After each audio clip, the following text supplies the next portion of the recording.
الحمد للہ رب العالمین والصلاة والسلام علی خاتم النبیین اما بعد فاعوذ باللہ من الشیطان الرجیم بسم اللہ الرحمن الرحیم. پڑھیے الصلاة والسلام علیک یا رسول اللہ وعلی آلک واصحابک یا حبیب اللہ. الصلاة والسلام علیک یا نبی اللہ وعلی آلک واصحابک یا نور اللہ. درود پاک پڑھنے کے بے شمار فضائل و برکات ہیں. معراج ہی کی رات میرے آقا مدینے والے مصطفیٰ صلی اللہ علیہ وسلم جب رب کی بارگاہ میں حاضر ہوئے تو آپ نے سیدنا صدیق اکبر رضی اللہ عنہ سے ملتی جلتی ایک آواز سنی اور اس آواز میں کہا جا رہا تھا قف یا محمد ان ربک یصلی. اے محبوب انتظار فرمائیے، آپ کا رب صلاۃ فرماتا ہے. آپ علیہ الصلوۃ والسلام نے غور کیا، سوچا دل ہی دل میں ربی یصلی، کیا رب بھی نماز پڑھتا ہے؟ تو آپ سے ارشاد فرمایا گیا اے محبوب وہ اللہ پاک ہے جو خود بھی اور اس کے فرشتے بھی آپ پر درود بھیجتے ہیں. یعنی یہاں صلاۃ سے مراد نبی پاک پر درود بھیجنا ہے. اچھا، اس سے پہلے کہ میں اس کو اور مزید ڈیفائن کروں، بڑی خوبصورت عشق والی بات علماء نے کہی کہ میرے آقا معراج کی شب جب تشریف لے گئے وہاں پر تو حضرت ابوبکر صدیق کی آواز میں، آج کل آرٹیفیشل انٹیلیجنس کا زمانہ ہے اور کسی کی بھی آواز میں کچھ بھی کہلوا لیں. اب سائنس اس نتیجے پر پہنچی ہے کہ آپ کی وائس کا سیمپل مل جائے، بس ایک سیمپل چاہیے انہیں، آپ پورا بیان کروا لیں، کوئی اسٹیٹمنٹ دلوا لیں، وہ ویڈیو بنوا لیں. بن رہی ہیں دنیا میں، مگر آفٹر 100 ہم کہیں تو 1400-1500 سال بعد سائنس یہاں پہنچی ہے. اور خدا نخواستہ میں یہ نہیں کہہ رہا کہ وہ آرٹیفیشل انٹیلیجنس تھی، میرے رب کی قدرت کا نظارہ تھا. یعنی نبی پاک سے جو کلام کیا گیا، علماء نے اس پر ڈیبیٹ کی ہے کہ وہ کلام صدیق اکبر رضی اللہ عنہ کی آواز میں کیوں کیا گیا. تو فرمایا گیا چونکہ وہ نئی جگہ تھی، نیا مقام تھا، نئی آواز سن کر بندہ بعض اوقات کنفیوز ہو جاتا ہے، لیکن اپنے چاہنے والے اپنے قریبی دوست کی آواز سنے تو کچھ انسیت سے فیل ہوتی ہے، بندہ کمفرٹیبل ہو جاتا ہے. تو رب نے جو کلام فرمایا، جو ابتدائی طور پر غیب سے آواز آئی، وہ جو آواز کا ٹیکسچر تھا، جو آواز مماثلت رکھتی تھی، وہ سبحان اللہ نبی پاک کے سب سے قریبی ساتھی صدیق اکبر رضی اللہ عنہ کی آواز جیسی آواز تھی. اس آواز میں، اس سمجھیے کہ ساؤنڈ کے ٹیکسچر میں نبی پاک سے بات کی گئی. اچھا، اب یہاں ایک اور بات سمجھنی ہے. کیا فرمایا گیا کہ آپ کا رب اور فرشتے بھی آپ پر درود بھیجتے ہیں. اور یہی بات قرآن مجید فرقان حمید میں اللہ کریم نے ایک اور جگہ ارشاد فرمائی، بسم اللہ الرحمن الرحیم، ان اللہ وملائکتہ یصلون علی النبی یا ایھا الذین آمنوا صلوا علیہ وسلموا تسلیما. درود پاک پڑھ لیں، صلی اللہ علی النبی الامی وآلہ صلی اللہ علیہ وسلم صلاۃ و سلام علیک یا سیدی یا رسول اللہ. اب ذرا سمجھیے گا، اس جو آیت درود ہے، علماء فرماتے ہیں یہ آیت درود بھی ایک روایت کے مطابق شب معراج ہی کو نازل ہوئی ہے. اچھا، اس آیت کو مزید تھوڑا سا سمجھنا ضروری ہے. جیسے میں نے جو واقعہ سنایا شب معراج کا کہ اللہ اور اس کے فرشتے درود بھیجتے ہیں، اس آیت کا ترجمہ بھی ایسا ہی ہے کہ بے شک اللہ اور اس کے فرشتے نبی پر درود بھیجتے ہیں. اے ایمان والو ان پر درود اور خوب سلام بھیجو. تو اللہ بھی درود بھیج رہا ہے، اللہ کے فرشتے بھی بھیج رہے ہیں، اور ہمیں بھی کہا گیا ہے. لیکن ایک بائفرکیشن کی ہے علماء نے، ایک تطبیق کی ہے جس کو سمجھنا بہت ضروری ہے. ہمارا اور فرشتوں کا درود بھیجنا کیا ہے؟ ہم اللہ کی بارگاہ میں دعا کرتے ہیں کہ اے اللہ ہمارے آقا و مولا جناب رسول اللہ صلی اللہ تعالی علیہ وسلم پر اپنی رحمتیں نازل فرما. مگر اللہ تبارک و تعالیٰ کا درود بھیجنا کیا ہے کہ رب تو خود رحمت نازل کرنے والا ہے نا، تو اللہ رحمتوں کو نازل فرماتا ہے، ہم اور فرشتے دعا کرتے ہیں اللہ کی بارگاہ میں. تو یہ فرق سمجھنا ضروری ہے کہ رب کا درود بھیجنا کیا ہے اور ہمارا درود بھیجنا کیا ہے. مگر ایک بڑی خوبصورت بات، اس سے شان مصطفیٰ صلی اللہ علیہ وسلم ظاہر ہوتی ہے کہ قرآن پاک میں بہت سارے احکام ہیں. There are so many orders in Quran Majeed Furqan Hamid about نماز, about زکات, روزے کے حوالے سے بہت ساری باتیں ہیں, مگر کہیں بھی رب نے یہ نہیں فرمایا کہ میں بھی یہ کام کرتا ہوں, فرشتے بھی کرتے ہیں, میرے بندو تم بھی شامل ہو جاؤ. There is one and only. درود پاک ایک ایسی عبادت ہے جس کے بارے میں رب نے فرمایا کہ اللہ بھی درود بھیجتا ہے, فرشتے بھی درود بھیجتے ہیں, اے مومنو تم بھی درود و سلام میں شامل ہو جاؤ. بات سمجھنی, نبی پاک کا مقام اور مرتبہ سمجھیے. اچھا ایک اور بڑی خوبصورت بات, یہاں جو عربی گرامر کو سمجھتے ہیں, یہاں لفظ لایا گیا یصلون. یہ نہیں کہا گیا کہ اللہ اور اس کے فرشتوں نے ایک بار درود بھیج دیا, اے بندو تم بھی درود بھیجو. لفظ یصلون اس بات کو ڈسکرائب کرتا ہے, ڈیفائن کرتا ہے کہ یہ کنٹینیوسلی کام ہونے والا ہے, یعنی اللہ اور اس کے فرشتے مسلسل درود بھیج رہے ہیں. یعنی نبی پاک کو میرے آپ کے درود پاک کی حاجت نہیں ہے, ادھر تو کروڑوں رحمتیں ہر آن نازل ہو رہی ہیں. سچی بات یہ میرے اور آپ کے بھاگ جگائے گئے ہیں کہ اللہ اور اس کے فرشتے درود بھیج رہے ہیں, میرے بندو تم بھی شامل ہو جاؤ. اپنے بھاگ جگا لو, اپنے کام بنا لو, اپنی بگڑی بنا لو. ہمیں چانس دیا گیا ہے. ہماری میمنی زبان میں کاروباری جملہ کہتے ہیں کہ کوئی کہ کھٹائی نہ ہوئے دو نا, ہلو یار ان کی بھی کوئی 100 ڈیڈی ہوئی بھی کھٹی بنے, اس کو بھی تھوڑا موقع دے دو. آپ اس لینگویج میں سمجھیں کہ ہمیں تو چانس دیا گیا ہے تاکہ ہم درود پڑھیں تو ہماری بگڑی بن جائے, ہمارے کام سیدھے ہو جائیں, ہماری مشکلیں آسان ہو جائیں, ہماری دعائیں قبول ہو جائیں. تو try to understand the importance of درود پاک. تو بہت محبت سے درود پاک پڑھنا ہے اور اپنی عادت بنانی ہے. ایک بار پھر محبت کے ساتھ درود پاک پڑھ لیں. صلو علی الحبیب صلی اللہ تعالی علی محمد صلی اللہ علیہ وسلم. شاعر کہتے ہیں نا, ہر درد کی دوا ہے صلی علی محمد, تعویذ ہر بلا ہے صلی علی محمد, محبوب کبریا ہے. میرے ساتھ پڑھیں گے نا, صلی علی محمد, کیا نقش خوشنما ہے صلی علی, قرب خدا ہو حاصل جنت میں ہو وہ داخل جس نے لکھا پڑھا ہے صلی علی محمد. جنت مقام ہوگا, دوزخ حرام ہوگا گر دل پہ لکھ لیا ہے صلی علی محمد. اس کی نجات ہوگی, رحمت بھی ساتھ ہوگی, جو پڑھ کے مر گیا ہے صلی علی محمد. جانے بھی دھو ارم کو رضوان نہ روک ہم کو, سینے پہ لکھ لیا ہے صلی علی محمد. ہر درد کی دوا ہے صلی علی محمد, تعویذ ہر بلا ہے صلی علی محمد. جو درد لا دوا ہو یہ گھول کر پلا دو. بہت سارے درد ہوتے ہیں, بہت ساری بیماریاں دوا نہیں ہوتی, ڈاکٹر بھی کہتے ہیں بڑا مشکل ہے. شاعر کہتا ہے جو درد لا دوا ہو یہ گھول کر پلا دو, کیا نسخہ ہے شفا ہے صلی علی محمد. ایک بار پھر درود پاک, صلو علی الحبیب صلی اللہ تعالی علی محمد صلی اللہ علیہ وسلم. نوری محفل پہ چادر تنی نور کی, نور پھیلا ہوا آج کی رات ہے, چاندنی میں ہے ڈوبے ہوئے دو جہاں, کون جلوہ نما آج کی رات ہے. مانگ لو چشم تر مانگ لو, درد دل اور حسن نظر مانگ لو, سبز گنبد کے سائے میں گھر مانگ لو, مانگنے کا مزہ آج کی رات ہے. کیونکہ شاہ دولہا بنا, ہاں میرے آقا کو دولہا بنایا گیا, نبی پاک کو خوب نوازا گیا.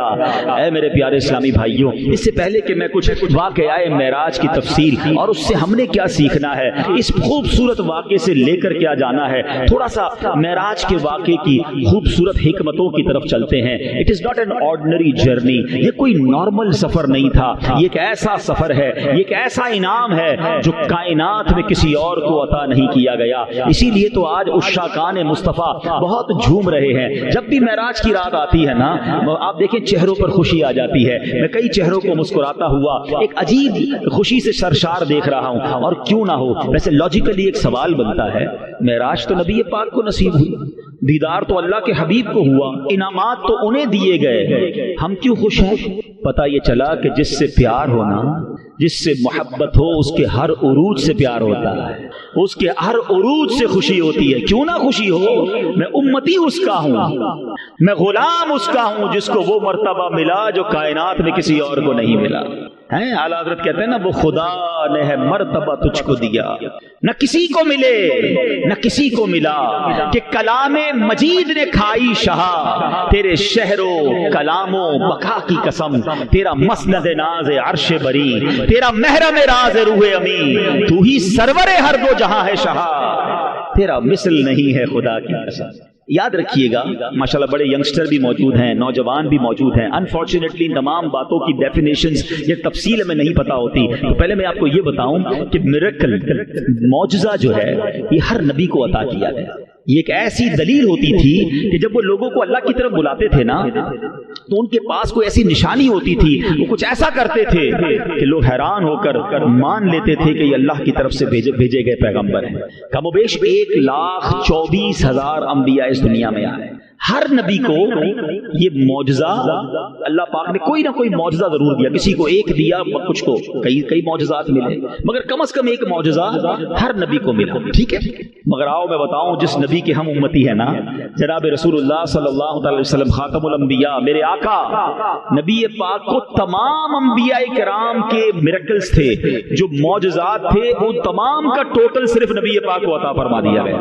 کہاں 1,24,000 کم و بیش انبیاء کے معجزات، ذات مصطفیٰ صلی اللہ تعالی علیہ وسلم کو ان تمام کا مجموعہ عطا فرمایا گیا. بلکہ اس سے بڑھ کر یہ کہ نبی پاک کو کچھ ایسے معجزات دیے گئے جو کسی کو بھی نہیں دیے گئے. ایکسکلوسیو میریکلز انہیں کہا جاتا ہے، خصائص کبریٰ کہا جاتا ہے، وہ کائنات میں کسی اور کو نہیں دیے. اللہ اکبر. پھر کیوں نہ ہم خوشی سے کہیں کہ میری خوش قسمتی، میں تیرا امتی، تو کجا من کجا. ارے اللہ کی مہربانی ہے کہ اس نبی کا امتی بنایا ہے جس کو رب نے وہ عطا فرمایا جو کائنات میں کسی کو عطا نہیں فرمایا. اچھا، اب یہ بات بھی سمجھنی ہے کہ نبی پاک کے معجزات کی فہرست تو اتنی طویل ہے نا، اتنے معجزات ہیں کہ سیدی اعلیٰ حضرت پتہ کیا لکھتے ہیں؟ کہتے ہیں سرتاب قدم ہے تنے سلطان زمن پھول. نبی پاک کے جسم اطہر ہر عضو جو ہے وہ معجزہ ہے. سرتاب قدم ہے تنے سلطان زمن پھول، لب پھول، بدن پھول، زکن پھول، دہن پھول. تنکا بھی ہمارے تو ہلائے نہیں ہلتا. ہم تو تنکا بھی نہیں ہلا سکتے، ہماری کیا اوقات ہے. تنکا بھی ہمارے تو ہلائے نہیں ہلتا، آقا تم چاہو تو ہو جائے ابھی کوہ مہن پھول. تو وہ میرے آقا ہے. ٹھیک ہے، لیکن بڑی خوبصورت ایمان افروز بات، نبی پاک کے معجزات تو بہت زیادہ ہیں. پیارے آقا کے کیسے کیسے معجزات ہیں کہ آپ زمین پر کھڑے ہو کر چاند کو اشارہ کریں تو 2 ٹکڑے فرماتے ہیں، آپ دعا فرمائیں تو سورج واپس پلٹ آئے ہیں. صحابہ کرام آتے، حضور آنکھ باہر آ گئی ہے، نبی پاک لعاب دہن لگائیں، واپس آنکھ لگائیں، دعا کر دیں تو وہ آنکھ پہلی آنکھ سے زیادہ روشن ہو جاتی ہے. لکڑی لے کر آئے، حضور تلوار نہیں ہے، آقا لکڑی کو ہاتھ لگائیں تو وہ تلوار بن جائے. یعنی چلتے پھرتے معجزات ہیں نا. مگر علماء کہتے ہیں کہ جتنے معجزات ہیں نا واقعی بہت بڑے ہیں، مگر نبی پاک کی شان یہ ہے کہ ان کے لیے ساری باتیں نارمل ہیں. یہ بڑی نارمل سی بات ہے. اب یہ بھی تھوڑی سی عجیب بات ہے یار، کیا چاند کا 2 ٹکڑے کر دینا بھی نارمل ہے؟ سورج کو پلٹا دینا بھی نارمل ہے؟ علماء کہتے ہیں ہاں، میرے آقا کی جو شان ہے نا اللہ کی بارگاہ، جو مرتبہ ہے، جو کیلیبر ہے، جو سٹیٹس ہے، اس کے مطابق یہ نارمل سی بات ہے. اب میں آج کی دنیا کے حساب سے آپ کو سمجھاتا ہوں. ہمیں کوئی کہے کہ یار وہ فلاں آدمی جو نہیں اتنا بڑا آدمی ہے، اس نے یہ کام کر دیا، یار بہت بڑا کام کیا ہے. دوسرا آدمی کیا کہتا ہے؟ میں جانتا ہوں بھائی وہ اتنا بڑا آدمی ہے، اس کے لیے نارمل سی بات ہے. ہم کہتے ہیں نا کبھی کبھی یار ہمارے لیے بڑی بات ہے، بٹ جس لیول کا وہ بندہ ہے نا اس کے لیے نارمل ہے یہ. علماء کہتے ہیں جو آقا کی شان ہے نا، یہ سارے معجزات نبی پاک کے لیے نارمل ہیں.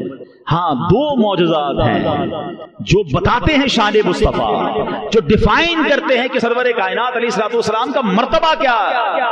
فرمایا وہ 2 معجزات کون سے ہیں؟ ان میں پہلا معجزہ ہے معراج کا معجزہ. ہاں وہ بتاتا ہے کہ کس کی بات ہو رہی ہے، کیونکہ اللہ کو تو کسی نے نہیں دیکھا نا، اپنی آنکھوں سے کسی نے نہیں دیکھا دنیا میں، اور رب نے اپنے حبیب کو اپنے پاس بلا کر اپنا دیدار کروایا، اس گفتگو بھی فرمائی، انعامات بھی عطا فرمائے، کیا کیا عطا فرمایا ہے رب جانے، اس کا حبیب جانے ہیں۔ اعلیٰ حضرت کہتے ہیں نا کہ ہمیں تو پتہ ہی نہیں کہ وہاں کیا کیا باتیں ہوئی ہیں، کیا کیا عطائیں ہوئی ہیں، خدا ہی دے صبر جانے پرغم، بتاؤں کیوں کر تجھے وہ عالم ہے، جب ان کو جھرمٹ میں لے کے قدسی جنا کا دولہا بنا رہے تھے، نبی رحمت شفیع امت رضا پہ ہو للہ عنایت، اسے بھی ان خلعتوں سے حصہ جو خاص رحمت کے وہاں بٹے تھے، حضور جو وہاں خاص آپ پر انوار و تجلیات کی بارش ہوئی نا، ہمیں بھی کچھ حصہ عطا فرمائیے۔ تو کیا کچھ رب نے اپنے حبیب کو عطا فرمایا؟ تو معراج یہ وہ معجزہ ہے جو شان مصطفیٰ کو ڈیفائن کرتا ہے، اسٹیٹس بتاتا ہے سرور کائنات کا کیا ہے۔ اور دوسری بات، دوسرا معجزہ کون سا ہے؟ فرمایا وہ سب سے بڑا معجزہ ہے، اور وہ معجزہ ہے قرآن مجید فرقان حمید۔ ہاں قرآن وہ معجزہ ہے جس کو اعظم المعجزات کہا جاتا ہے، اور قرآن کے نازل ہونے والا مہینہ بھی آنے والا ہے نا، ماہ رمضان کی بھی آمد ہے، سبحان اللہ۔ اچھا قرآن بڑا معجزہ کیوں؟ بہت ساری وجوہات ہیں، مگر ایک بات سمجھاؤں، اگر اس قرآن کو ہم کسی پہاڑ پر بھی نازل کرتے نا تو خشیت الہی کے سبب وہ ریزہ ریزہ ہو جاتا۔ It means there were no place، کائنات میں کوئی جگہ ہی نہیں تھی کہ جہاں قرآن نازل ہو سکتا، پہاڑ بھی نہیں اٹھا سک رہا تھا، اس کی ہیبت، اس کا بوجھ، اس وحی کی طاقت، تو پھر قرآن کہاں نازل کیا گیا؟ سبحان اللہ، قلب مصطفیٰ، سینہ مصطفیٰ کو وہ طاقت عطا فرمائی رب نے کہ قرآن ان کے سینے پر نازل فرمایا گیا۔ ہاں 40 سال کی عمر تھی نا، اللہ اکبر، یا رسول اللہ صلی اللہ علیہ وسلم، یا غوث اعظم دستگیر۔ اب کیا ہوا؟ غار حرا ہے، پہلی وحی نازل ہونے والی ہے، وحی کا بوجھ آنے والا ہے نا، سینہ مصطفیٰ کو چاک کیا گیا۔ اوپن ہارٹ سرجری کی بات کرتے ہو نا، آج کہتے ہیں سائنس نے بڑی ترقی کی ہے، یہ بھی معجزہ مصطفیٰ ہے۔ 4 بار نبی پاک کے سینے کو کھولا گیا، کوئی درد نہیں، کوئی نشان نہیں۔ یہاں ڈاکٹرز بھی بیٹھے ہیں، پوچھو ان سے یہ کیسا آپریشن تھا کہ سینے کو بھی کھولا، قلب مبارک کو بھی کھولا، اس میں نور بھی بھر دیا گیا، نبی پاک کے جسم اقدس پر کوئی نشان نہیں، کوئی درد نہیں ہے۔ اور اس کے بھی ریزن علماء نے بیان کیے کہ جو غار حرا میں قلب مصطفیٰ میں نور داخل کیا گیا، یہ پریپیئر کیا گیا سرکار دو عالم علیہ السلام کو کہ اب کلام اللہ نازل ہونا ہے، اب وحی نازل ہونی ہے، وہ اس کی جو ہیبت ہے، جو اس کی طاقت ہے، اس کو سبحان اللہ نبی پاک کے قلب اقدس کو اٹھانے کا وہ اور مزید برکتیں مل جائیں۔ بالکل اسی طرح جب نبی پاک کو رب کی بارگاہ میں لے جایا گیا نا، ہاں یہ بھی وہ سفر تھا، بڑی سائنس کی بات کرتے ہیں نا لوگ کہ جناب ٹائم ٹریول کی بات ہوتی ہے، سپر سونک ایئر کرافٹ کی بات ہوتی ہے، جناب مہینوں کا سفر دنوں میں۔ اب بتایا جا رہا ہے کہ کوئی نیا ایئر کرافٹ لا رہے ہیں جو اسپیس میں جائے گا، پھر واپس نیچے آئے گا، پاکستان سے ٹریول ہوگا، 2 گھنٹے میں امریکہ پہنچ جائیں گے۔ اتنی ترقی جناب سائنس نے، ہو سکتا ہے کوئی آج کا ماڈرن نوجوان کہتا کہ جناب سائنس نے تو اتنی ترقی کر لی، ہم نے تو کتابوں میں یہ پڑھا ہے کہ ہر نبی کو اس کے دور کے مطابق معجزہ دیا گیا، تو آپ کے نبی کے پاس جو آخری نبی ہیں کوئی سائنس کا جواب بھی ہے، کوئی سائنس کے مطابق بھی معجزہ ہے کیا؟ اس سے بڑھ کر کوئی بات ہے؟ ارے دنیا کتنی تیزی سے سفر کر لے، آؤ میں بتاتا ہوں میرے مصطفیٰ کے سفر کی تیزی کا عالم کیا تھا۔ ہاں نبی پاک، اچھا پہلے یہ سمجھ لو یہ انعام کتنا بڑا ہے، یہ جو معراج ہے نا، نبی پاک کو رب کا جو دیدار کرایا گیا، it's not an ordinary thing. اچھا اول تو اللہ کا دیدار کرنا ہی آسان نہ تھا نا، کلیم اللہ ہیں حضرت موسیٰ، کلیم اللہ ہے نا، بات کرتے تھے، وائی از کالڈ کلیم اللہ، بات کرنے والے کو، کلام کرنے والے کو کہتے ہیں نا کلیم، اللہ سے بات کرتے تھے۔ تو دنیا کا بھی دستور ہے کہ جب آپ کسی سے بات کریں اور اس سے پیار بھی ہو، اس کی رسپیکٹ بھی ہو، تو آپ کے دل میں تمنا جاگتی ہے کہ یار جس سے بات کر رہا ہوں اس کو دیکھ بھی تو لوں، باتیں تو ہو رہی ہیں مگر دیکھا ہی نہیں۔ تو آپ کلیم اللہ ہیں، اللہ سے باتیں کرتے تھے۔ اب اللہ کی بارگاہ میں ریکویسٹ کی گئی، یا اللہ میں تجھے دیکھنا چاہتا ہوں، میرے مولا اپنا دیدار تو کرا دے۔ اچھا وہ بڑی ایکسپیکٹیشن کے ساتھ انہوں نے یہ بات کہی ہوگی، مگر ارشاد کیا ہوا؟ لن ترانی، اے موسیٰ تم مجھے نہیں دیکھ سکتے، ریکویسٹ انکار ہو گیا۔ اب کیا ہوا؟ فرمایا کہ ٹھیک ہے، کوہ طور پر اللہ کریم کی ایک تجلی نازل کی جائے گی، اللہ کا دیدار نہیں، نور کی ایک تجلی، ریفلیکشن۔ اب حضرت موسیٰ نے جب اس کو دیکھا نا تو اس قدر اس کی ہیبت تھی کہ آپ بے ہوش ہو گئے، وہ نور کی تجلی کو برداشت نہ کر سکے، بے ہوش ہو گئے۔ اچھا کلیم اللہ کہہ رہے ہیں اللہ دیکھنا ہے، جواب کیا ہے؟ لن ترانی۔ آج سمجھ لو کلیم اللہ اور حبیب اللہ میں فرق کیا ہوتا ہے۔ ہاں، understand the difference between claim Allah and Habib Allah. Claim Allah request کر رہے ہیں، انکار ہو رہا ہے، ڈینائل ہے، اور ادھر جبریل امین کو بھیجا جا رہا ہے کہ میرے حبیب کو میرے پاس لے آؤ۔ اب اتنا مشکل کام، اتنا ڈفرنٹ کہ وہاں وہ دیدار بھی نہیں کر پا رہے۔ اب یہ صلاۃ والسلام میں جو شعر پڑھتے ہیں نا، آج آپ کو ذرا صحیح طریقے سے سمجھ آ جائے گا۔ شاعر کہتے ہیں کہ فرق مطلوب و طالب کا دیکھے کوئی، قصہ طور و معراج سمجھے کوئی۔ Try to understand the difference between طور and معراج۔ قصہ طور و معراج سمجھے کوئی بے ہوش جلووں میں گم ہے کوئی، کس کو دیکھا یہ موسیٰ سے پوچھے کوئی، آنکھ والوں کی ہمت پہ لاکھوں سلام۔ یہ شان ہے میرے آقا کی، ٹھیک ہے۔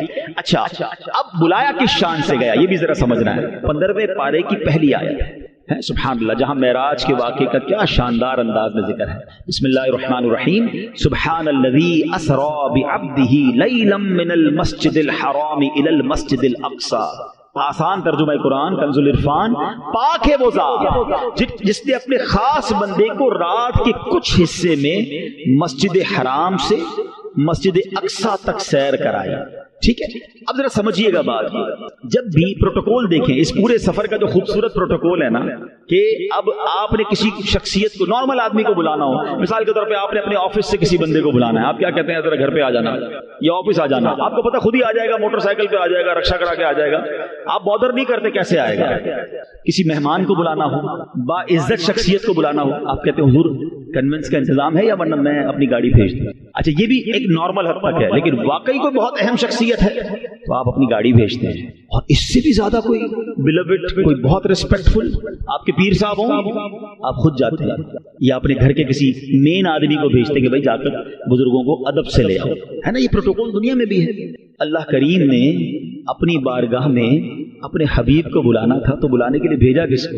فرشتوں کے سردار ہیں، روح الامین، جبریل امین، وہ آ رہے نبی پاک کے پاس۔ اچھا کمال دیکھیں کہ پیارے آقا تو آرام فرما رہے تھے، ام ہانی رضی اللہ تعالیٰ عنہ کے گھر نبی پاک آرام فرما رہے ہیں۔ اچھا اس معراج کی بہت ساری حکمتیں ہیں، میں پچھلے بیانات میں حکمت معراج پر بہت بات کر چکا ہوں، تو میں آج بہت زیادہ حکمتوں پر بات نہیں کروں گا، مگر ایک بڑی خوبصورت بات، یہ جو سال تھا نا جس سال نبی پاک کو معراج کروائی گئی، ٹھیک ہے، اس کو عربی میں عام الحزن کہتے ہیں، غموں کا سال۔ اس سال بڑے غم لگے تھے نبی پاک علیہ السلام۔ حضرت خدیجہ کا انتقال اسی سال ہوا تھا، نبی پاک کے چچا ابو طالب کا انتقال بھی اسی سال ہوا۔ یہی وہ سال تھا جب نبی پاک کو طائف کے میدان میں معاذ اللہ پتھر برسائے گئے، یعنی ہر طرف سے مشکلات، ہر طرف سے ڈیفیکلٹیز، غم۔ ہمارے یہاں کیا ہوتا ہے، ہمارے فیملی میں اگر کسی کو کوئی بڑا غم لگ جائے، ہمارے کسی فیملی ممبر کو کسی کا انتقال ہو جاتا ہے بعض اوقات، یا کسی بڑے حادثے سے کوئی گزرتا ہے، ٹراما میں ہوتا ہے، تو ہم کیا کرتے ہیں کہ یار اس کو ذرا تھوڑی سی کہیں سیر کراؤ، یا اس کو کوئی اچھا سا گفٹ دو، اس کو اس غم سے نکالنا ہے، مل کے ذرا اس کے اندر ہیپینس داخل کریں۔ یہ ٹراما میں ہے، یہ تکلیف میں ہے، ہم اپنے کسی قریبی ساتھی کو غم میں نہیں دیکھ سکتے، فیملی ممبر کو ہم غم میں نہیں دیکھ پاتے، ہم کہتے ہیں بڑا غمگین ہے یار، کچھ کرو اس کے لیے۔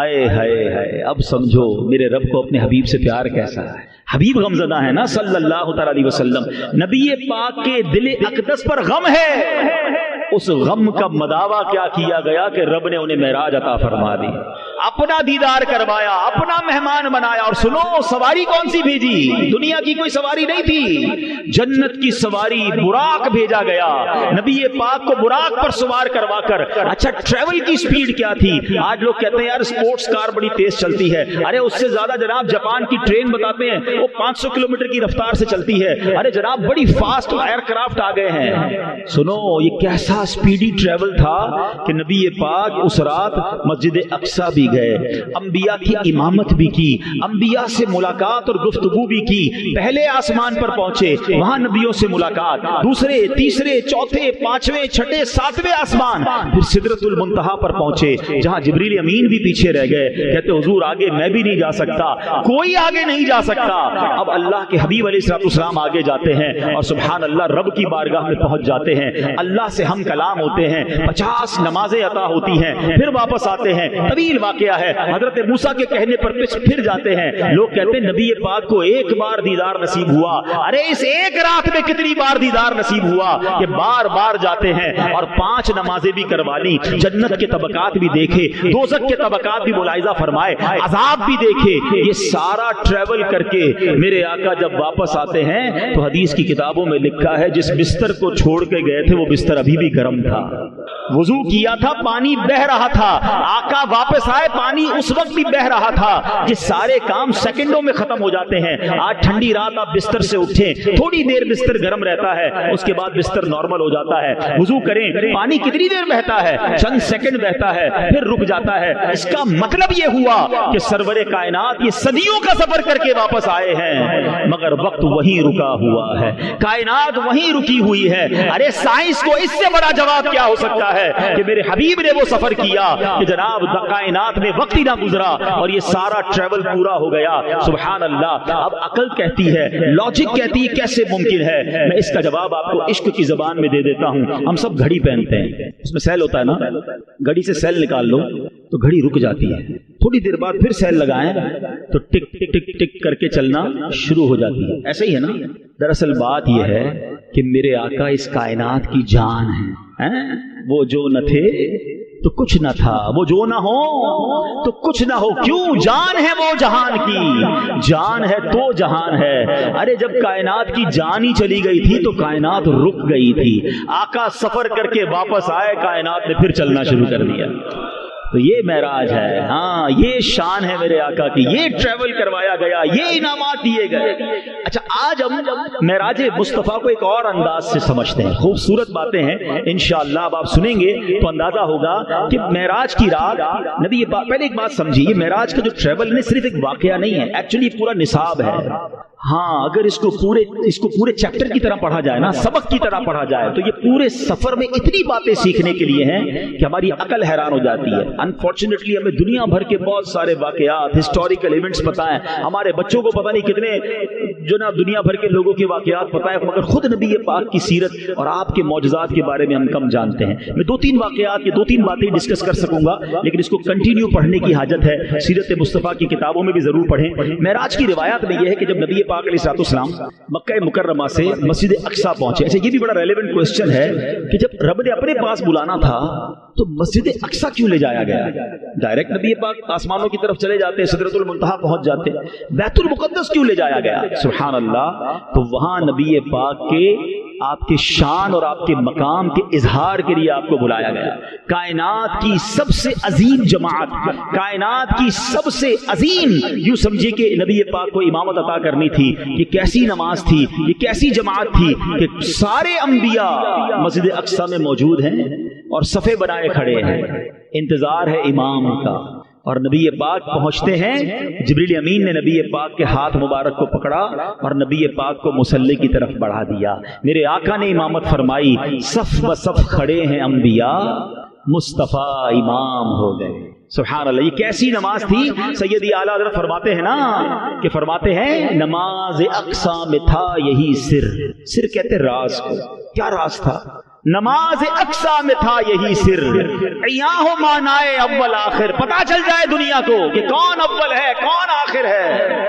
دست بستہ پیچھے حاضر جو سلطنت آگے کر گئے تھے, یعنی بڑے بڑے انبیاء جو سلطنت کر کے گئے مگر میرے نبی کے پیچھے ہاتھ باندھے کھڑے ہیں. پوری دنیا کو یہ میسج دینا تھا کہ آپ امام الانبیاء ہیں, آپ خاتم الانبیاء ہیں, آپ کا جو مرتبہ ہے وہ کائنات میں کسی اور کا نہیں ہے. اور سبحان اللہ یہاں نبی پاک کو نماز کے بعد پیاس محسوس ہوئی. اب ذرا سمجھیے, تو اب جبریل امین نے 2 پیالے پیش کیے آپ کی بارگاہ میں, 2 پیالے پیش کیے گئے, ایک دودھ کا اور ایک پاکیزہ شراب کا.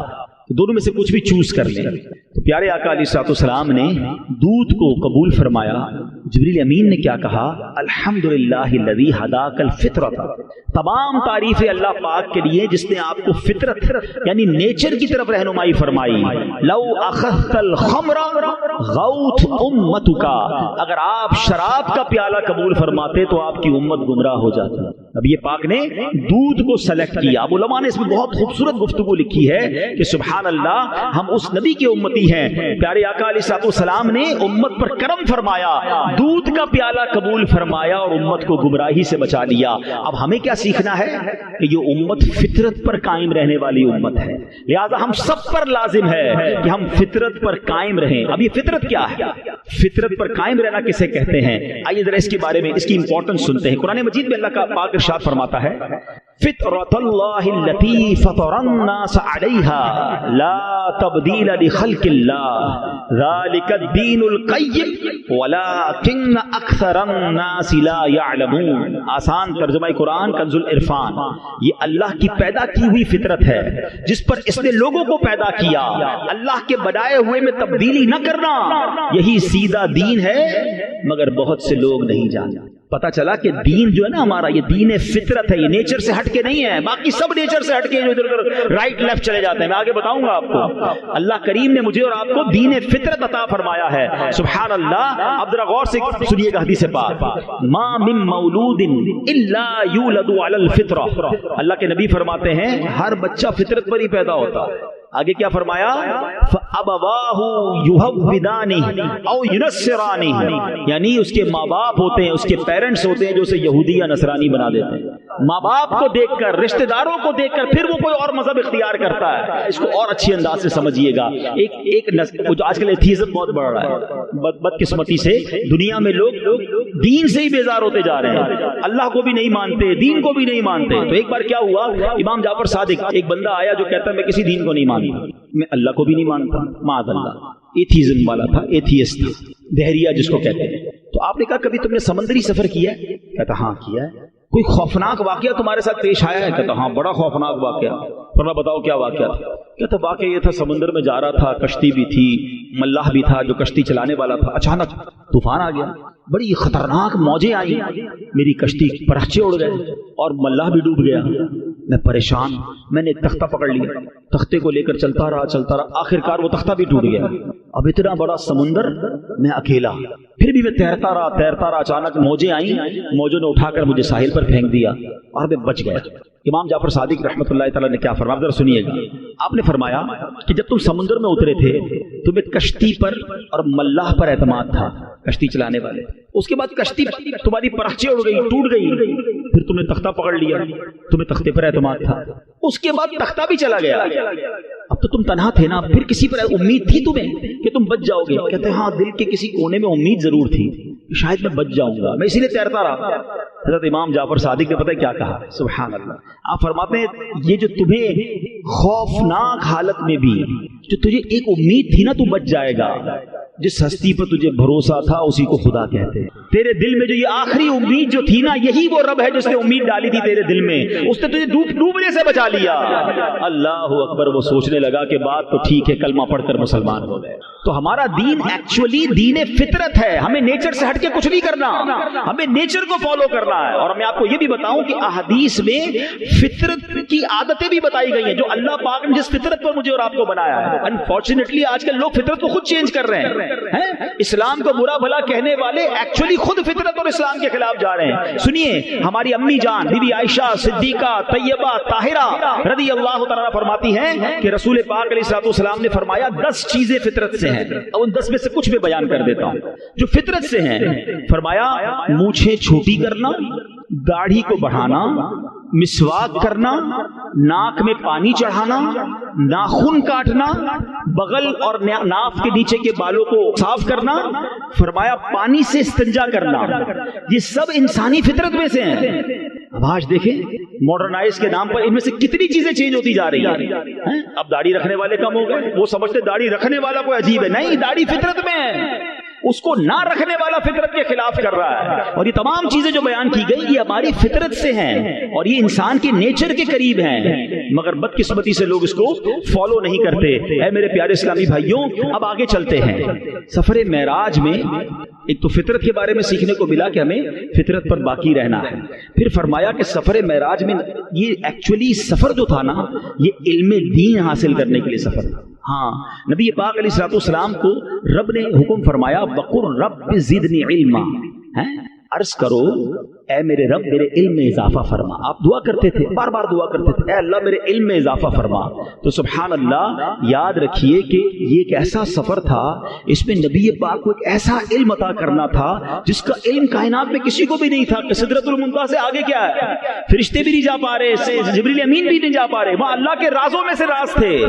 تو نبی پاک کو ایک ایسا علم عطا کرنا تھا جو کائنات میں کسی اور کو نہیں تھا. چونکہ نبی پاک دعا کرتے تھے کہ اے اللہ میرے علم میں اضافہ فرما, تو رب نے اپنے حبیب کے علم کی وسعتوں کو بڑھانے کے لیے انہیں معراج کا سفر عطا فرمایا, سدرۃ المنتہا سے بھی آگے بلایا. اور سنو کتنا علم دیا پیارے آقا علیہ الصلوۃ والسلام کو رب نے, کون کون سے علوم عطا فرمائے. خود قرآن میں فرمایا فَأَوْحَى إِلَىٰ عَبْدِهِ مَا أَوْحَى, پھر اس نے اپنے بندے کو وحی فرمائی جو اس نے وحی فرمائی, یعنی جو اس نے فرمانا تھا, جو عطا فرمانا تھا اپنے بندے کو عطا فرمایا. سبحان اللہ, یعنی کیا راز کی باتیں ہوئی, کیسے کیسے علوم عطا کیے گئے, اس کے بارے میں عقل تو گم ہو جاتی ہے. اے میرے پیارے اسلامی بھائیوں, نبی پاک علیہ الصلوۃ والسلام خود فرماتے ہیں, سنو علم کیسا ملا, کہ میں جب پردہ غیب میں پہنچا تو میرے منہ میں ایک قطرہ ٹپکایا گیا جو برف سے زیادہ ٹھنڈا اور کستوری سے زیادہ خوشبودار تھا. اس قطرے میں اولین و آخرین یعنی اگلے پچھلوں کا علم تھا جو میرے دل میں ڈال دیا گیا. ہائے ہائے ہائے سبحان. اس مفہوم کی ایک اور حدیث پاک ترمذی شریف میں ہے جس میں پیارے آقا علیہ الصلوۃ والسلام نے فرمایا مشرق و مغرب یعنی ایسٹ اینڈ ویسٹ کے درمیان میں جو کچھ ہے وہ سب میں نے جان لیا. اچھا, اب عجیب و غریب ڈیبیٹ ہوتی ہے آج کل, پتہ نہیں کیوں لوگ کنفیوژن پھیلاتے ہیں. اچھا دو باتیں کر لیتا ہوں, چلے ماشاءاللہ سفر معراج کی باتیں تو جاری ہیں, کچھ عقیدے کی بھی کلیریفیکیشن, کچھ کنفیوژن کی بھی کلیریفیکیشن ہونی چاہیے. اچھا جب شب معراج آتی ہے نا, ماشاءاللہ ہماری مسجد فل ہے, اور کیوں آئے ہیں آپ سب, آپ کو نبی پاک سے محبت ہے, آج کی رات آپ خوش ہیں, عاشقان رسول کے چہرے جھوم رہے ہیں. آج سچی بات ہے, کہتے ہیں ہم بھی ہواؤں میں اڑ رہے ہیں کہ ہمارے آقا پر ایسی مہربانی ہوئی ہے اور ہم ان کے امتی ہیں, اور ہونا بھی یہی چاہیے. جس سے پیار ہو اس کے ہر عروج سے پیار ہوتا ہے. مگر آج کی رات بھی کچھ لوگ کنفیوژن پھیلا رہے ہوتے ہیں کہ جناب یہ جو معراج تھی نا یہ فزیکل نہیں تھی, یہ تو خواب میں ہوئی تھی. ٹھیک ہے جناب, پتہ نہیں کیا پرابلم ہے, جب بھی نبی پاک کی شان بیان ہوتی ہے کچھ لوگوں کو ٹینشن شروع ہو جاتی ہے. اچھا یہ جھگڑا آج سے نہیں ہے, یہ پرابلم اسی زمانے سے ہے.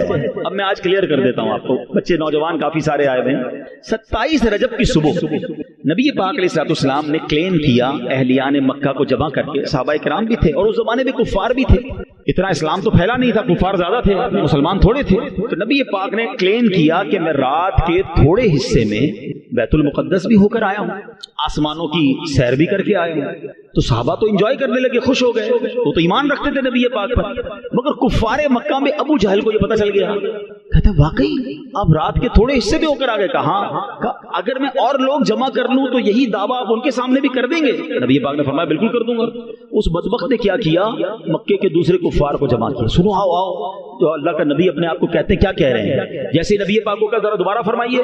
پیارے آقا نے وہی فرمایا کہ میں رات کے تھوڑے حصے میں بیت المقدس سے ہو کر آ گیا. حدیث کا خلاصہ بیان کر, انہوں نے زور زور سے ہنسنا شروع کر دیا, مذاق اڑانا شروع کر دیا. نبی پاک یہ پاسبل ان کو نہیں لگتا تھا, کیونکہ فزیکلی وہ ٹریول کتنا تھا. اب میں آپ کو اس طرح سمجھاتا ہوں کہ آپ کو عشاء کی نماز میں اس مسجد میں کوئی بندہ امام صاحب کو ملے, امام صاحب کیسے ہیں, ٹھیک ہیں, اور پھر فجر میں آ کر کہے کہ امام صاحب رات میں امریکہ گیا تھا اور فجر میں آ گیا ہوں. امام صاحب کہیں یار جہاز میں بھی جائے گا تو 15 گھنٹے جانے کے, 15 گھنٹے آنے کے, رات میں چلا گیا واپس بھی آ گیا, لاجیکلی تو سمجھ نہیں آ رہا ہے. اچھا اگر وہ بندہ یہ کہے کہ امام صاحب میں خواب میں امریکہ گیا تھا اور فجر میں واپس آ گیا ہوں, امام صاحب کہیں گے کوئی بات نہیں, میں بھی رات گھومتا ہی رہتا ہوں, میں مدینے جاتا ہوں, تم امریکہ چلے جائے. خواب میں تو سارے ہی جاتے ہیں نا, ٹینشن تو نہیں ہے نا, امام صاحب کو بھی کوئی ٹینشن نہیں, نمازی کو بھی کوئی ٹینشن نہیں. اب مزے کی بات بتاؤں, یہ ابو جہل نے جو جھگڑا کیا نا, یہ جھگڑا ہی ہمارا آنسر ہے. میں آپ سب سے, اچھا پہلے میں جھگڑے کی اور ذرا تفصیل بتا دوں. پہلے تو اس نے خوب ہنگامہ کیا, اب اس کے دماغ میں خیال آیا کہ نبی پاک کے بہت قریبی ساتھی ہیں ابو بکر صدیق رضی اللہ تعالیٰ. اچھا وہ اس کانورسیشن میں اس وقت یہاں موجود نہیں تھے, اپنے گھر میں تھے. آج چلتے ہیں ابو بکر کو بہکا کے آتے ہیں. کچھ لوگ پہنچ گئے صدر صدیق اکبر کے دروازے پر, دروازہ کھٹکھٹایا, آپ نے دروازہ کھولا, کہا اے ابو بکر بڑے بزنس مین بنتے ہو, تمہاری عقل کے بڑے چرچے ہیں, تمہیں پتہ ہے تمہارے نبی کیا کہتے ہیں, کیا فرماتے ہیں؟ کہا وہ کہتے ہیں رات کے تھوڑے حصے میں بیت المقدس ہو کر آ گئے. اچھا میں کنفیوژن دور کر دوں نوجوانوں کی کہ کیا واقعی اتنا دور تھا کہ آ نہیں سکتا تھا کوئی؟ اس زمانے میں مکے سے بیت المقدس جانا 1 مہینے کا راستہ تھا. اگر گھوڑے پہ بھی جاتے، اونٹ پہ بھی جاتے، اور تو کوئی ٹریول تھا نہیں نا. 1 مہینہ جانا 1 مہینہ واپس، لاجیکلی تو پاسبل نہیں تھا. جیسے ہم سوچ رہے کہ عشاء پڑھ کے امریکہ بھی گیا اور واپس آ گیا، وہ تو 1 مہینے کا راستہ تھا. حضرت ابوبکر صدیق کو جب کہا کہ اے ابوبکر پتہ ہے تمہارے نبی کیا کہتے ہیں؟ کیا فرماتے ہیں؟ کہ فرمایا رات کے تھوڑے حصے میں بیت المقدس سے ہو کر آ گئے ہیں. صدیق اکبر نے کہا کیا واقعی میرے نبی ایسا کہتے ہیں؟ اچھا ہو سکتا ہے جو سوال کرنے گیا اس نے کہا جناب آج لگتا ہے تیر نشانے پہ پڑا ہے، ابو بکر معاذ اللہ ہل جائیں گے. کہاں یہی کہہ رہے ہیں رات کے تھوڑے حصے میں بیت المقدس ہو کر آئے ہیں. اچھا صدیق اکبر کی شان دیکھی، کنفرم کرنے نہیں گئے نبی پاک کے پاس. کہتے ہیں اگر میرے حبیب فرماتے ہیں تو حق فرماتے ہیں، اگر انہوں نے کہا ہے تو سچ کہا ہے. یہ مسئلہ حل ہو گیا نا. مجھے بتاؤ اس زمانے سے لے کر آج تک جو عاشق معراج کے واقعے پر جھوم رہے ہیں، جو خوش ہو رہے ہیں، وہ صدیق اکبر کی ادا کو ادا کر رہے ہیں، اور آج بھی جو کنفیوژن پھیلا رہے ہیں وہ ابو جہل کی ادا کو ادا کر رہے ہیں. غلام مصطفیٰ کا کام ماننا ہے. وہ پنجابی لوگ بڑا پیارا جملہ کہتے ہیں اسی منن والے ہیں، سوچن والے نہیں ہیں. جب نبی پاک نے فرما دیا تو پھر ماننا ہی ہے نا. اچھا اب چلیں پھر بھی دلیل کی ضرورت تو نہیں ہے، حدیث میں آ گیا، قرآن میں آ گیا، ساڈا کم مننا ہے، مگر پھر بھی چلو لاجیکلی سمجھا دیتا ہوں. ابو جہل کا یہ جھگڑا کرنا اور صدیق اکبر کے دروازے تک جانا یہ کیا بتا رہا ہے؟ کیا نبی پاک کا کلیم یہ تھا کہ میں خواب میں گیا ہوں؟ عقل مند لوگ سمجھے میری بات. اگر پیارے آقا نے یہ دعویٰ کیا تھا کہ میں خواب میں گیا ہوں تو جھگڑا کون سا تھا بھائی؟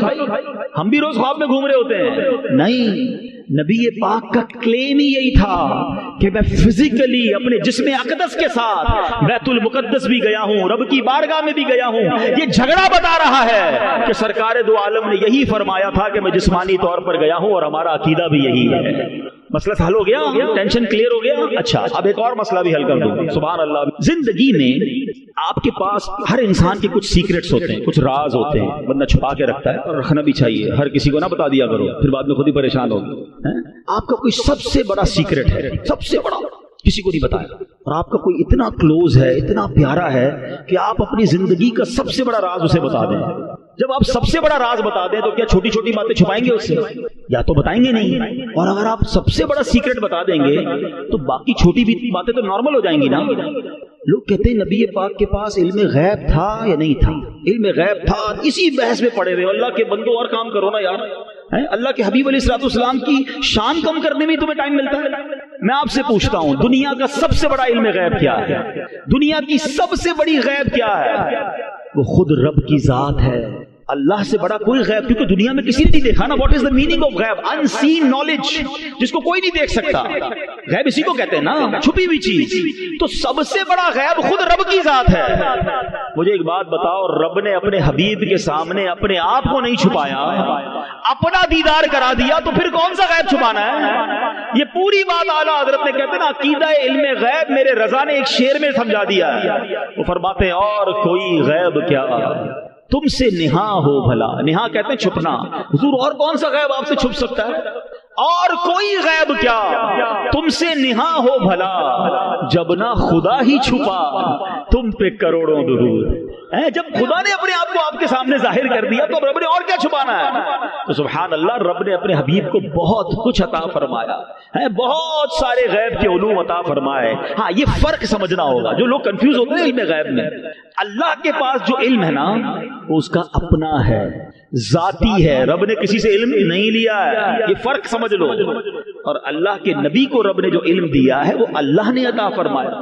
جتنا رب نے عطا فرمایا ہے اتنا عطا فرمایا ہے. تو یہ کمپیریزن نہیں ہے، یہ معاذ اللہ سے ملانا نہیں ہے. باپ بیٹے کو جو بھی دے وہ بیٹے نے باپ سے لیا ہے. خدا نہ خواستہ نبی پاک اور اللہ کے بارے میں یہ بلا تمثیل سمجھا رہا ہوں، سب دنیا کی مثال کے ذریعے سمجھا رہا ہوں کہ اگر باپ یا سیٹھ اپنے نوکر کو یا باپ اپنے بیٹے کو کچھ دیتا ہے تو وہ دیتا ہے، ہوتا اس کا ہے. اللہ نے تو کسی سے نہیں لیا نا، وہ اس کا ذاتی ہے. وہ جتنا عطا فرمائے، جس کو عطا فرمائے، پرابلم کیا ہے کسی کو؟ سبحان اللہ. تو یہ بات امید ہے کہ کلیئر ہو گئی. اب ہم آتے ہیں واپس. تو اب نبی پاک علیہ الصلوۃ والسلام جب اس سفر پر تشریف لے گئے اور بہت کچھ علم بھی عطا فرمایا گیا، نبی پاک کو بہت ساری عطائیں عطا فرمائی گئی، وہاں نبی پاک علیہ الصلوۃ والسلام نے کچھ مناظر بھی دیکھے۔ یہ بہت زیادہ ہے سمجھنے کا کہ نبی پاک علیہ الصلوۃ والسلام نے کیا دیکھا کہ اللہ کے حبیب علیہ الصلوۃ والسلام جب سفر معراج کی رات گئے تو آپ نے دیکھا کہ ایسے لوگوں کے پاس تشریف لے گئے جن کے سر پتھر سے کچلے جا رہے تھے، جب بھی انہیں کچل دیا جاتا وہ دوبارہ درست ہو جاتے۔ یہ سلسلہ یوں ہی چلتا رہا۔ نبی پاک نے ارشاد فرمایا جبریل یہ کون لوگ ہیں؟ عرض کرتے ہیں حضور یہ وہ لوگ ہیں جن کے سر نماز پڑھنے سے بوجھل یعنی بھاری ہو جاتے ہیں، یہ فرض نماز بھی چھوڑ دیتے تھے۔ تو نبی پاک جہاں جنت کے طبقات دیکھے نا وہ دوزخ کے عذاب بھی دیکھے۔ اور اس رات پتہ ہے آپ کو تحفہ کیا ملا؟ اگین جب آپ کا بہت پیارا آپ کے گھر آئے، آپ کے پاس آئے تو آپ اپنا سب سے پیارا تحفہ دیتے ہیں۔ اللہ کے حبیب ہے نا نبی پاک علیہ الصلوۃ والسلام، اور رب نے اپنے پاس بلا کر تحفہ کون سا دیا؟ بتاؤ نا، نماز کا تحفہ ملا ہے۔ اچھا ایک اور نماز کی اہمیت سمجھو، جتنے ہم پر فرائض ملے نا ہمیں، فرض کا اور بھی فرض ہے نا، روزہ بھی فرض ہے، زکوٰۃ بھی فرض ہے، حج بھی فرض ہے، یہ کہاں حکم آیا؟ زمین پر۔ جبریل امین حکم لے کر آئے، مگر آئے کہاں؟ آقا کی بارگاہ میں زمین پر حاضر ہو کر حکم پیش کیا۔ یہ سارے فرائض زمین پر ملے ہیں، مگر نماز کدھر بلا کے دی ہے؟ سوچو، اپنے پاس بلا کر رب نے دی ہے، تو اس کی اہمیت کتنی ہوگی؟ اور سبحان اللہ نماز فرض کتنی ہوئی تھی؟ یہ پتا ہے نا کتنی ہوئی تھی؟ 50۔ یہ بھی سمجھ لو یہ حضرت موسیٰ کی مہربانی تھی۔ اللہ کے نبی جب نمازیں لے کر واپس آ رہے ہیں اور اس کے حضور کیا تحفہ ملا ہے؟ فرمایا 50 نمازیں کا حضور آپ کی امت نہیں پڑھ سکی، مجھے پتا ہے بنی اسرائیل کے ساتھ میں رہا ہوں، اب واپس جائیں کچھ کم کروا کے لائیں۔ اللہ کے حبیب واپس جاتے ہیں 45 ہو جاتی ہے، حضور کیا ہوا؟ کب 45؟ حضور یہ بھی زیادہ ہے، واپس جائیں۔ واپس جا رہے ہیں 40، پھر آئے، پھر عرض 35، آنا جانا 5 رہ گئی، کہ حضور واپس جائیں، یہ بھی نہیں پڑھ سکے گی۔ اللہ کے حبیب فرماتے ہیں اب مجھے شرم آتی ہے رب کی بارگاہ میں جانے سے۔ اور سنو پھر مہربانی کیا ہوئی؟ ارشاد ہوا لا تبدیل لکلمات اللہ، اے محبوب ہمارے کلمات تبدیل نہیں ہوتے، تیری امت نے نمازیں 5 پڑھنی ہے، ثواب 50 کا ہی عطا کیا جائے گا۔ ہائے ہائے ہائے۔ اچھا پھر ایک چلو تھوڑا سا اس معاملے کو بھی ڈسکس کر لیتے ہیں کہ حضرت موسیٰ کا یہ ریکویسٹ کرنا کہ حضور آپ بار بار جائیں، کچھ لوگ کہتے ہیں کوئی اور مدد نہیں کر سکتا، کوئی اور واسطہ بیچ میں نہیں ہونا چاہیے، تو حضرت موسیٰ کی مدد کے بغیر تو پھر انہیں 50 نمازیں پڑھنی چاہیے۔ ہم تو مانتے ہیں کہ وہ دنیا سے پردہ فرما گئے تھے نا، نبی پاک کی معراج جب ہوئی تو حضرت موسیٰ اس دنیا میں تھے نہیں تھے نا، پیارے آقا تو آخری نبی ہیں، وہ تو سینکڑوں ہزاروں سال پہلے دنیا سے چلے گئے، عالم ارواح میں انہوں نے مدد کی، نبی پاک کو مشورہ دیا۔ ارے آج 50 سے 5 نمازیں اس شخصیت کے مشورے کی وجہ سے ہیں جو دنیا سے پردہ فرما گئے۔ آپ کہتے ہیں مرنے کے بعد جناب کوئی اللہ کی عطا سے کچھ نہیں کر سکتا، تو ٹھیک ہے آپ 50 نمازیں پڑھیں بھائی، ہم تو 5 پڑھتے ہیں، پہلی بات۔ دوسری عشق والی بات، حضرت موسیٰ نے ریکویسٹ کی تھی نا اللہ سے، اللہ تیرا دیدار کرنا ہے، نہیں کر سکے نا، اور نبی پاک دیدار کر کے آئے تھے۔ علماء کہتے ہیں کہ بار بار بھیجنے میں حضرت موسیٰ کا بھی ایک معاملہ تھا، کوئی بندہ مدینے نہ جا سکتا ہو، آج کی زبان میں تڑپ رہا ہو، اور کوئی مدینے سے ہو کر آئے، کعبہ دیکھ کر آئے، لوگ کہتے ہیں تمہاری آنکھیں ہی دیکھ لوں، تمہاری آنکھیں مدینہ دیکھ کر آئیں، میں ان آنکھوں کو چوم لوں جن آنکھوں نے کعبہ دیکھا ہے۔ ایسا ہوتا ہے نا، عشق والے جو لوگ ہوتے کہتے ہیں حضرت موسیٰ نے رب کو نہیں دیکھا تھا، نبی پاک تازہ تازہ دیدار کر کے آئے تھے، وہ ان آنکھوں کو دیکھتے تھے کہ حضور دوبارہ جائیے نا دیدار کر کے آئیے، وہ دوبارہ دیدار کر کے آتے، حضرت موسیٰ پھر ان آنکھوں کو دیکھ رہے تھے۔ یہ بار بار آنا جانا بتا رہا ہے کہ حضرت موسیٰ کیا چاہ رہے تھے۔ اور ایک تیسری عشق والی بات بھی اس پورے انسیڈنٹ سے سمجھ لو، رسائی کیسی تھی، اذن کیسا تھا، اجازت کیسی تھی۔ ایک بار تو جبریل امین لے گئے نا، مگر بار بار جا رہے ہیں نبی پاک، سمجھ رہے بات، تعلق کیسا ہے۔ کسرے دنا تک کس کی رسائی، جاتے یہ ہیں آتے یہ ہیں، ارے پھر جاتے ہیں پھر آتے ہیں، اتنا بڑا مقام کہ جب چاہے رب کی بارگاہ میں حاضر ہو جائے۔ سمجھو مقام مصطفیٰ کیا ہے صلی اللہ تعالیٰ علیہ وسلم۔ تو پتا چلا کہ یہ اچھا ایک اور بڑی عشق والی بات، میں اپنے بیان کو کنکلوڈ کر رہا ہوں، باتیں یقین کریں اتنی ہیں اور ایسا مزہ آ رہا ہے مجھے تو یہ بیان کرنے میں، کیونکہ میرے نبی کی باتیں ہو رہی ہیں۔ ہم بندے ہیں، ٹھیک ہے نا، میرے آقا علیہ الصلوۃ والسلام نے رب کا دیدار کیا، ٹھیک ہے، کتنی بڑی شان ہے، مگر کہیں کہیں دل کے کسی کونے میں خیال نہیں آتا یار جس رب نے ہمیں بنایا ہم بھی تو اس کو دیکھیں۔ تمنا تو ہے نا، قابل نہیں ہے، پتہ ہے نا ہماری اوقات ہے، مگر ہم خیال تو کر سکتے ہیں نا رب کی ذات کیسی ہوگی۔ اللہ کے حبیب نے بات بھی کی، دیدار بھی کیا، کبھی ہم بھی اپنے رب کو دیکھیں۔ آپ کو پتہ ہے نبی پاک علیہ الصلوۃ والسلام نے ہمارا انتظام بھی کر دیا۔ ہاں ایسے آقا ہیں، اتنا پیار ہے اپنی امت سے، یہ جو نماز لائے نا، پتہ ہے نماز کے بارے میں نبی پاک نے کیا فرمایا؟ خود کہاں گئے تھے معراج کو، آ کر نماز لائے، فرمایا نماز مومن کی معراج ہے۔ اچھا ہم کہیں گے یار معراج تو ہے مگر دیدار کہاں ہے؟ نماز معراج تو فرمائی مگر اللہ کا دیدار کہاں ہے؟ اب حدیثیں پڑھو، نماز کی فضائل میں لکھا ہے کہ جو بندہ پابندی سے نماز پڑھے گا قیامت کے دن اسے اللہ کا دیدار کروایا جائے گا۔ ہائے ہائے، دیدار کرنا ہے نا رب کا، پیارے آقا نے معراج کی رات کیا، اگر آپ کو بھی کرنا ہے مجھے بھی کرنا ہے تو فارمولا یہ ہے کہ نماز کو پکڑ لینا ہے، نماز نہیں چھوڑنی، یہ ہماری معراج ہے، اور انشاءاللہ اس نماز کی برکت سے ہم اللہ نے چاہا تو اللہ کا دیدار بھی کریں گے۔ اور سبحان اللہ، نماز نے، میرے آقا فرماتے قرۃ عینی فی الصلاۃ، نماز میری آنکھوں کی ٹھنڈک ہے۔ جو واقعی نبی پاک سے محبت کرتا ہے نا، اس کی نماز قضا نہیں ہو سکتی۔ جو قضا کرتے ہیں اس کا آپ نے عذاب بھی سن لیا، ہمارے سر میں تھوڑی سی چوٹ لگ جائے تو جان نکل جاتی ہے، اور فرشتے سر کچل رہے ہیں اس کا، اور بار بار کچل رہے ہیں۔ جو نماز میں سستی کرتا ہے، تو اے میرے پیارے اسلامی بھائیوں، ہمیں نماز جو ہے وہ ہر حال میں پڑھنا ہے، اور اگر اللہ نہ کرے قضا ہو گئی ہے تو ہم نے قضا نمازوں کا طریقہ معلوم کرنا ہے۔ توبہ کرنے سے انشاءاللہ نماز نہ پڑھنے کا گناہ رب چاہے گا تو معاف ہو جائے گا، نمازیں معاف نہیں ہوں گی، یہ بھی بڑا مسئلہ ہے۔ کچھ لوگ کہتے ہیں یار اللہ معاف کرنے والا ہے، میں نے بہت گناہ کیے، سب توبہ کر لی، ٹھیک ہے، کئی گناہوں کا تو جو ازالہ ہے یا اس کا یوں سمجھے کہ اس کے جو نتیجہ ہے وہ توبہ کرنے سے اللہ کی رحمت سے امید ہے معاف ہو جائے گا، لیکن کچھ گناہ وہ ہیں، کچھ فرض وہ ہیں جو ادا کرنے ہوں گے، جس میں نماز بھی ہے۔ اگر کسی نے نماز چھوڑی ہے نا پیچھے، تو اس کو حساب کر کے اس کی قضا کرنی ہوگا۔ اس کا پورا ایک پروسیجر ہے، پورا طریقہ ہے کہ سنتیں نہیں پڑھنی ہیں، نوافل نہیں پڑھنے، آسانی کر دی گئی ہمارے لیے، فرض پڑھ لیں، وتر پڑھ لیں۔ اس کی تفصیل ایک رسالہ بتا دیتا ہوں، مکتبۃ المدینہ دعوت اسلامی کا شعبہ ہے، اس کے پاس بہت ساری بکلیٹس ہوتی ہیں، قضا نمازوں کا طریقہ، یہ ایک رسالہ ہے بہت چھوٹا سا، وہ حاصل کر لیں یا dawatIslami.net پہ جا کے ڈاؤن لوڈ کر لیں، فری ڈاؤن لوڈ کر لیں، اس میں کیلکولیٹر بھی موجود ہے، آپ اپنی زندگی کے سال وغیرہ ڈالیں تو خود بنا دے گا حساب کہ آپ کی کتنی نمازیں قضا ہوئی۔